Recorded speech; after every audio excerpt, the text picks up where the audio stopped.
There is a particular kind of exhaustion that has nothing to do with how much you slept. Picture a woman at a staff meeting. She has an answer to the question on the table. A good one, actually, the kind that would move things forward. She feels it rising in her throat. And then, quietly, efficiently, she lets it go. She says something smaller instead. Something that won't stand out. She has learned, over many years and in many rooms, that standing out is a form of risk she cannot quite afford. The nods she receives are warm. The meeting ends. On the drive home, she feels a low, familiar ache she doesn't have a name for. She is not timid by nature. That's the part nobody sees. Behind the careful measurements, the laugh that stops just before it gets too loud, the opinion edited down to a safer opinion, the achievement quietly downgraded before anyone can resent it. Behind all of that is someone who turned the dial down on herself so gradually she can no longer find the original setting. This is what living inside someone else's verdict looks like from the inside. Not dramatic, not a crisis, just the steady, daily work of making yourself a little less threatening, a little more palatable, a little easier to keep around. The costume fits so well by now that she has mostly forgotten it as a costume. It started as a tool, a way to navigate a room, to survive a childhood, to keep the peace in a house where peace was conditional. It ended as the only skin she knew how to wear. And she is not alone in this room, not even close. The hunger to be approved of runs as deep as anything in us, deeper, maybe, than we want to admit. It is not vanity, it is not weakness, it is something closer to ancient, the part of us that understands, on a level older than language, that to be cast out is to be in danger. Social belonging was once a matter of survival. The crowd's opinion was the law. We carry that in us still. But here is the question that makes the whole structure tremble. Where does that fear actually live? Is it out there in the crowd, watching and judging? Or has it moved inside, taken up residence, and started running things? And if it has, what would it mean to stop organizing your entire life around it? What was actually happening in that room? Not the polite version. Not she was being professional, or she was picking her battles. Something older than that was running. The woman at the table, the answer rising and then released, the smaller, safer thing said in its place. That wasn't a decision made from the front of the mind. It was an automated response, one that had been rehearsed so many times it no longer required a rehearsal. She wasn't choosing, she was being managed, and the manager wasn't her. There is a structure that forms over time, built from 1,000 small accommodations. It begins as strategy. A child in a volatile house learns which version of herself gets warmth and which version gets silence. An adolescent in a cruel hallway learns which opinions earn a seat at the table and which ones earn a target. The strategy works. The warmth comes. The seat is secured. And so the strategy gets promoted. From tactic to habit. From habit to identity. From identity to the only self you can imagine presenting. This is the persona. Not a costume thrown on for a party, but a systematic architecture of self, purpose-built to satisfy the crowd. The persona is not dishonesty exactly. It is something more structurally serious. It is an entire identity constructed not from the inside out, but from the outside in, assembled from other people's preferences, from the requirements of the rooms you have needed to survive, from the accumulated data of which version of you generates approval and which version generates friction. By the time it is fully built, the person inside it has nearly forgotten there was a building process. The mask and the face start to feel like the same thing. And then there is the inner narrator, the everyday voice that tells you what is happening and what it means. The part that flinches when someone looks at you wrong across a conference table. The part that replays a conversation at 2 in the morning wondering if you said the wrong thing. This is the ego, and it is not inherently a problem. It becomes one the moment it outsources its verdicts, the moment it stops asking, "What do I actually think?" and starts asking only, "What will they think?" That is the moment it becomes a hostage. Social anxiety, at its root, is not a personality flaw or a chemical accident. It is what it feels like to have surrendered the keys to your own sense of self to a group that never asked for them and cannot be trusted to hold them. Consider 2 men given the same choice. One is offered stature, recognition, belonging, the warm flood of being accepted by people who matter in his world. And the price is a quiet surrender of something deeper, something harder to name. He takes the trade, and the reward is real. He walks into rooms differently now. People listen. He has what looks like confidence but is actually something more like relief. The relief of being on the right side of the crowd's verdict. The other man refuses. He holds something back, some essential quality he cannot quite explain but cannot bring himself to sell. The crowd does not reward him for it. The immediate return is suffering, friction, the cold feeling of not quite belonging. Both choices are genuine. Both have real consequences. The first man gains the world's currency. The second keeps something that doesn't have a market price yet. The trade, when you take it, is not made once. It is ratified every day. The crowd's approval becomes the signal you trust over your own. Public opinion moves in and takes the position that conscience used to hold. And this is where the ancient fear does its work. Because the panic that rises when you deviate from group norms is not a moral judgment. It is a survival reflex. Something in the body still believes that to stand apart is to be cast out, and to be cast out is to be in danger. It fires in a performance review. It fires in a dinner party. It fires in a staff meeting when a good answer rises in the throat and gets swallowed before it can cause trouble. The cage is not dramatic. It has no bars you can point to. What it has is this. You are no longer expressing yourself. You are being administered. The persona, built to protect you, has become the structure that contains you. And the first sign of real trouble is that it no longer feels like a structure at all. It just feels like you. The persona starts as a tool. That is the important thing to hold on to before everything else. It started as a tool. A child learns quickly which version of themselves gets warmth and which version gets silence. And so they begin the work of editing. They round off the sharp edges. They lower the volume on whatever made the adults uncomfortable. They learn to perform a self that produces the outcome they need. Safety, affection, inclusion. And for a while, this is simply called growing up. But the mechanism does not stop there. The more approval a person seeks, the more precisely they calibrate to the audience. And the audience is not one thing. It shifts. There is the audience at work, the audience at the dinner table, the audience at the party. Each one requires a slightly different performance. Over time, the performer becomes extraordinarily skilled. They know exactly how to enter a room, how to modulate, how to stay acceptable. And the cost of all that skill is this. Somewhere along the way, a second self has been quietly forming.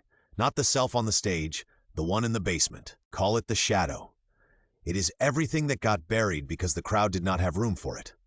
Not just the ugly parts, though those are there too, but sometimes the fiercest parts, the most alive parts, the hungers and ambitions and angers and desires that were simply too real for the room. The girl told she was too loud who buried her voice so deep she can no longer find it 20 years later. The man whose tenderness was mocked once, at 12 years old, and who has not let anyone see it since. The person who wanted to make art, who got practical instead, who now cannot remember what they wanted at all. The shadow is not a monster. It is an archive. It is everything you were forced to leave behind in order to be loved by people who could not love all of you. Here is where the mechanism turns. When the crowd becomes your only moral compass, something strange happens to the experience of conscience. There are two very different feelings that tend to get confused with each other. One is shame. The sick, contracting fear that they will see, they will know, they will turn away. Shame is fundamentally social. It lives in the audience's eyes. It asks, what will they think? The other feeling is guilt, a different animal entirely. Genuine guilt does not care about the audience. It says, I have done something that violates what I actually believe is right. It is oriented inward, toward a standard that belongs to you. When shame is the only thing steering, genuine guilt becomes nearly impossible. Because you have handed your moral compass to the crowd, and the crowd does not know the interior of your life. It only knows the performance. The unconscious operates the way a riverbed shapes a current from below. You cannot see the riverbed from the surface. No one watching the water move would know to look there. But the riverbed is determining everything, where the water speeds up, where it slows, which direction it bends. The buried self, the shadow archive, does not disappear just because it has been buried. It goes underground and starts shaping things from there. It comes out sideways, in overreactions, in sudden irrational resentments, in the people who infuriate you for reasons you cannot fully explain.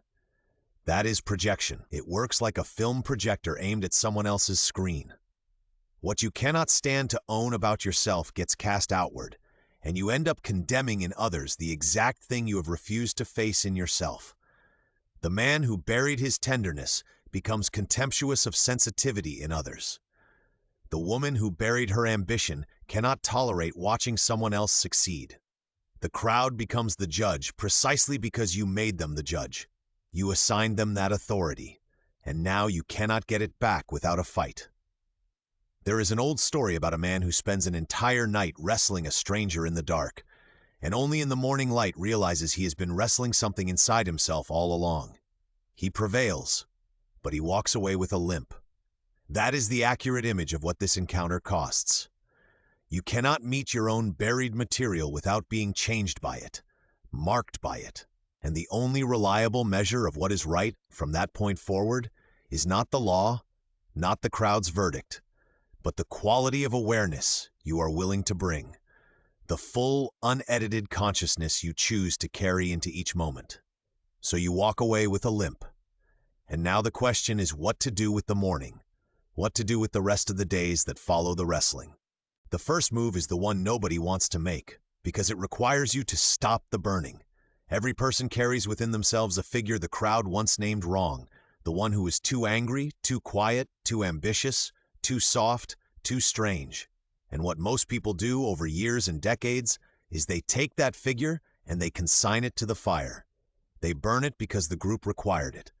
The first concrete act available to you is this. Find that figure. Find the enemy within yourself, the beggar, the difficult one. Look at it honestly, and then choose, deliberately, with full awareness, not to condemn it. This is not self-indulgence. It is not permission to behave badly. It is the hardest moral act available to a human being because it requires you to extend to yourself the same fair witnessing you would theoretically offer a stranger. Once you begin that work, you will stop performing in certain ways, and people will notice. This is where the practice of endurance becomes necessary, because the moment you stop playing the familiar role, someone in your life will be uncomfortable. They will express that discomfort as a verdict. They will imply that you have become selfish or cold or strange or arrogant. What you have to understand in your bones is that their discomfort is not a moral verdict. Other people's unease at your authenticity is information about them, not a command directed at you. You can witness their discomfort with compassion. You do not have to capitulate to it. Endure it without caving. This is not cruelty. This is how you stop being governed by the room. There is, for most people, one specific thought that has been locked away. Not a vague unease, a particular thing, a belief they have never said out loud, a choice they have refused to look at, an identity they have never let themselves claim. It has been held underwater because it felt like, if they let it surface, it would break everything. Here is what almost always happens when someone finally names that thing. Not punishment, not catastrophe, something closer to relief. The leap into what feels like fire is followed more often than not by something that feels like air. Name what you have refused to name. That is the instruction. Not to someone else first, to yourself, in full honesty before any audience, and then the ethical reorientation. Stop asking what they will think, and start asking what you actually believe. There will be situations, and there are always situations, where the available rules do not cover the ground you are standing on, where the written code runs out and someone still has to decide. In those moments, a person either defaults back to the crowd's opinion or they let their own conscience stand and speak. That second choice is not lawlessness. That is where genuine ethics begins, when you are the one responsible, without the alibi of consensus. Beneath all of this, there is something operating that is not the everyday voice that worries about what people think. It is not the persona managing impressions, not the ego calculating outcomes. There is a deeper organizing intelligence behind the whole personality, something that has been watching all along, something that carries its own compass, And that compass does not point toward the crowd. Learning to consult it rather than override it is the long work of becoming yourself. The last thing. When a person makes this shift, honestly, without announcing it, something changes in every room they enter. Not because they preach, not because they lecture, because presence is contagious. The transformation is not broadcast, it is enacted. One person willing to stand in their own authentic weight changes the atmosphere without a single word. The influence is real. It moves through rooms, it moves through time, it begins the moment performance ends. So that's what this has been about. Not confidence, not charisma, not some technique for caring less. What you've been calling social anxiety, that low hum of dread before a room full of people, was the friction between who you actually are and the performance you agreed to maintain. That friction was information. It was never a flaw. The cage was built from approval. One yes, one laugh, one nod at a time until the structure felt permanent. And everything the cage rejected, the contradictions, the grief, the anger, the real wants, those didn't disappear. They went underground. They became the shadow you've been carrying without a name for it. The work of this episode has been naming it, not fixing it, not eliminating the weight. The conscience that replaces shame is not louder, it is quieter and far more precise. It doesn't announce itself, it simply knows. And that knowing changes the atmosphere of every room you enter. Not because you say anything different, but because you are no longer asking the room to tell you who you are. Here is how I want to leave you. Picture one person on a path. They are still carrying the mark from the wrestling match. It hasn't faded, and they're not pretending it has. They are not asking anyone for directions, not because they know exactly where they are going, but because they have finally understood something simple and irreversible. No one else holds the map. That person can be you. It may already be.